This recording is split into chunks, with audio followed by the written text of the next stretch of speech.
Welcome to the English Conversation Club podcast by Business English with Christina. Do you wish you had more confidence speaking English? The English Conversation Club is your global hub to boost fluency, network with inspiring professionals, and dive deep into today's hottest topics. Members get live conversation practice 7 times a week and much more. We only open enrollments every few months, so join the waitlist today if you don't want to miss out. Plus, we can send you a code for 40% off of your first month. The link is in the show notes. Now, let's dive into today's topic, the best TV shows to learn English. I'm Lindsay, and I'm here with Matthew, one of our ECC leaders. And Matthew, how are you doing today? I am doing wonderful, thank you. And yourself? I'm doing great, doing great. Very good, very good. I'm excited for this topic. Yeah, me too. So, TV shows, the best TV shows to learn English. And we both skimmed these two articles and I also like Googled just to do it.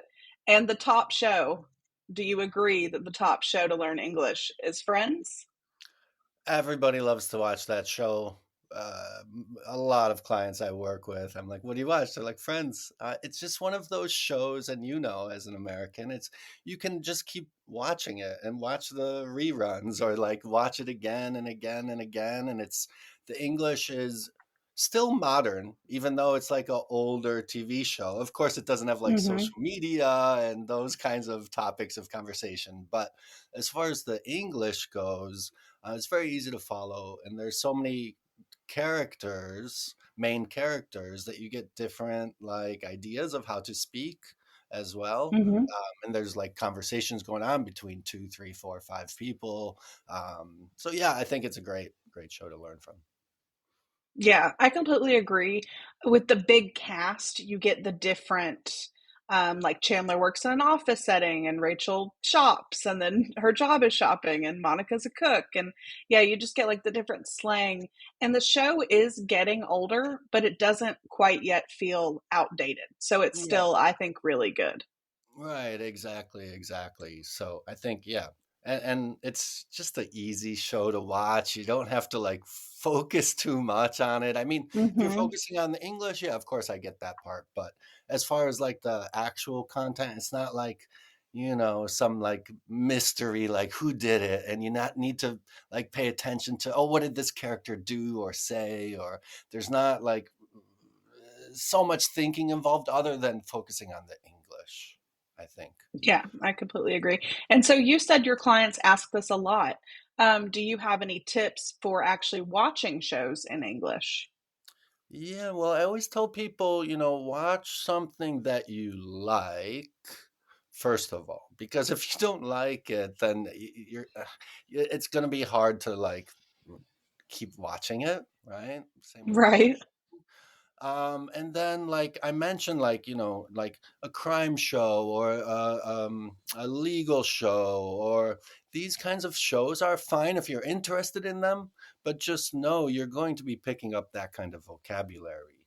So Mhm. kind of pick a show if you're looking for something business centric, like find a business centric show. Like a lot of my clients like Suits, for example. I think The Office is even good for that, even though it's a comedy. It does take place in the office. Yeah. Um, so be mindful of what TV show you're picking.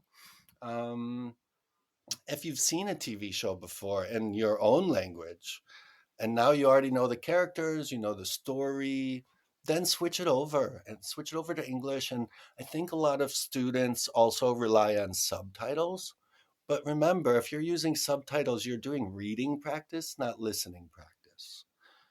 When you Mhm. walk around in life, I don't have subtitles under my face. I'm sorry. So, you're not going to be able to read me. So, I think it's scary because people don't want to miss that one word or two words or three words. Well, if you're watching on like a Netflix or most places now, you can pause, rewind, put on the subtitles for that one part. But don't be afraid to turn off the subtitles. Like when I was studying Japanese, as soon as I got home from work, because all day I was teaching English, so I was using English all day.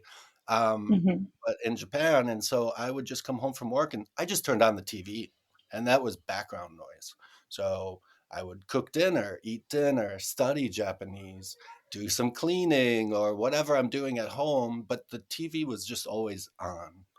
Um, and at that time I was a beginner, but still I think this holds true for a lot, is like if you keep hearing people use the same word or same phrase or expression over and over and over, okay, this is useful. It's used a lot in the language. So if I heard the same word or expression, I would like, this is before smartphones. So I'm looking in the Yeah. paper dictionary, like, okay, what's this word? What's this word? What's this word? What's this expression? But it was fun. I made a game out of it, and yeah, but it was just having the Japanese on in the background made me more used to the language. Yeah, I really like that idea because you've immersed yourself in it while you're still living your life. It's not like you're sitting down for a Japanese class. You're just going about your day while still listening to that. And I kind of do the same thing, and I'm learning French as a second language. So I don't watch Friends because I've seen every episode 500 times. Um, but I'll watch shows that I like, that I've seen enough that I know what they say. And instead of using French subtitles, I watch dubbed versions where they're speaking French. So I know what they're going to say in English, but they say it in French instead. So I'm like, oh, that's how you say, what I thought they were going to say in English. And Right, for dub me, that seems to work. Yeah, dub version's very good because that's you're doing your listening practice. And I think something else as adult learners, we sometimes think we can do one thing and then just move on to the next episode, next episode, next episode, which is fine. But, Hmm. if you watch the same episode 2, 3 times, now you're getting a better sense of the English versus just, okay, what's this TV show about?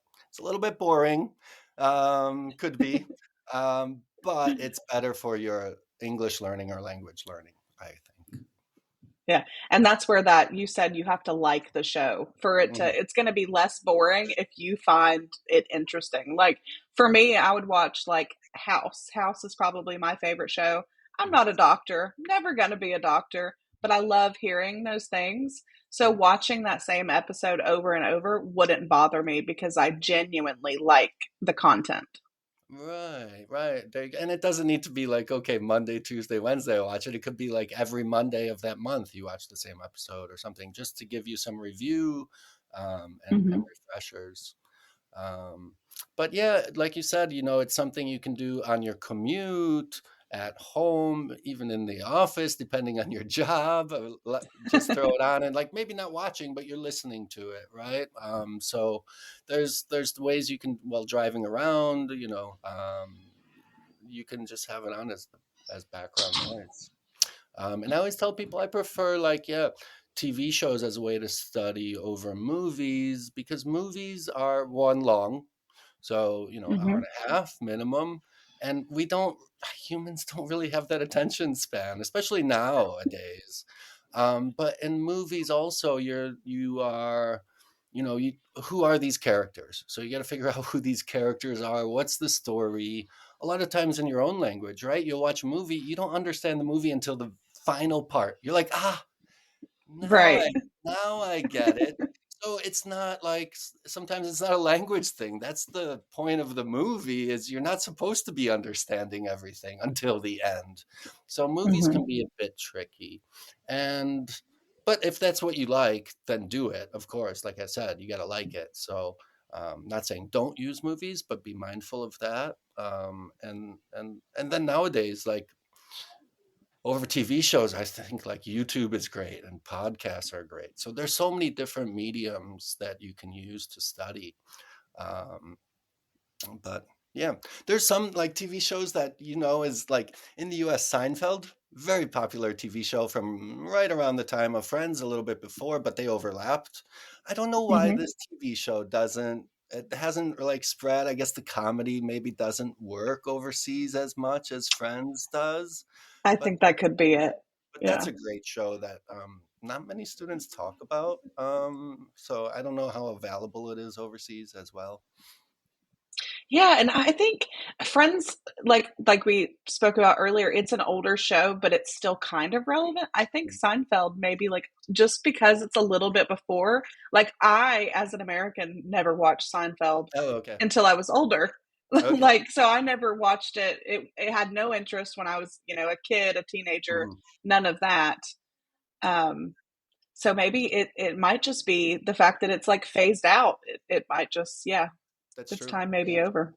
that's true. That's And true. now I hear like the new sitcoms that we're all watching, and now it is transferring over to the other countries, like Big Bang Theory. Yep. Uh, Probably the most popular one that everyone's watching now is that, and that's a good show because it's like 23-minute episodes. So yeah, you can watch the same one over, and it's science Right. ish. So if you're a science person, it's really good. If you're not, it's a bit Yeah, challenging, I think. yeah. Yeah, and then there's the spin-off. If people know Hmm. spin-off, it's like there was the original TV show and then the another TV show that followed is Young Sheldon, right? I haven't seen it, Hmm. but that's a popular Oh, one it's now. so good. People, yeah. Um, so yeah, there are so many options out there nowadays, especially with all of these streaming platforms, and the availability is amazing, and so I think this will be a good topic this week in the club because everybody's got their own opinions on different TV shows to watch. Yeah, I think so too. All right. So we will finish here, but I want to hear your favorite American TV show before we go. Well, I will have to say the one I just said, Seinfeld. I was of the ages growing up, and that was well, part of the must-see TV lineup on Thursdays, right? Hmm. It was which way did it go? I think it went Friends, then Seinfeld, if I'm not mistaken. Hmm. I can't remember. Maybe they even switched it around a couple times. But also, I love like I'll just give you a few more, like Sopranos, Breaking Bad, um, Mad Men. Some of these that Yeah. like were the beginning of where like TV kind of took over movies. Um, Hmm. those were yeah, game changers, I guess. What as we kind of switched from like cinema to TV, really. Yeah, I think yeah, our attention spans got shorter. But when you think about it, like you said, Mad Men, one of my favorite shows ever, and it has so many seasons, so there's so much to watch, but you don't feel bogged down like you can walk away from it, unlike a movie. And I think you're right about that. Like TV shows really took over, and now with the internet and the streaming, it's even easier to just pick up whenever you want. It's like watching one really long movie whenever you want. Right, right, right, right. So yeah, find one you like. Ask people for recommendations. That's my advice for people. Yeah, Yeah, and for everyone listening, you're welcome to send in your favorite TV shows that you like to watch, and we will share them next week with everyone. That would be super helpful, and I'm sure everyone would enjoy that.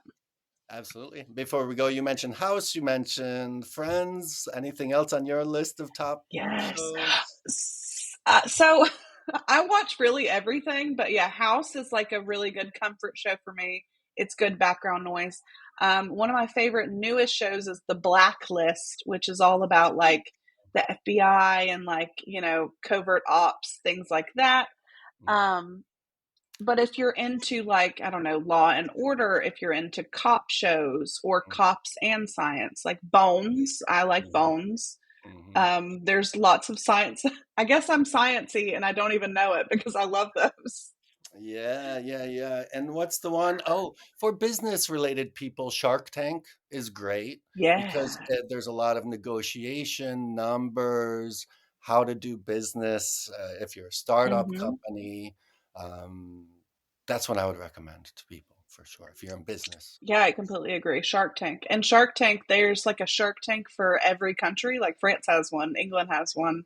Mhm. Um, so it's the same concept. So you really know what they're saying. Like you can follow along in the English one. So that is a very good example. Yeah. All right, good. Well, we covered a bunch of TV shows. Not all of them, of course. There's way too many these days. It's like, where do I even start? So hopefully, some Right. people have some ideas out there. But yeah, Yeah.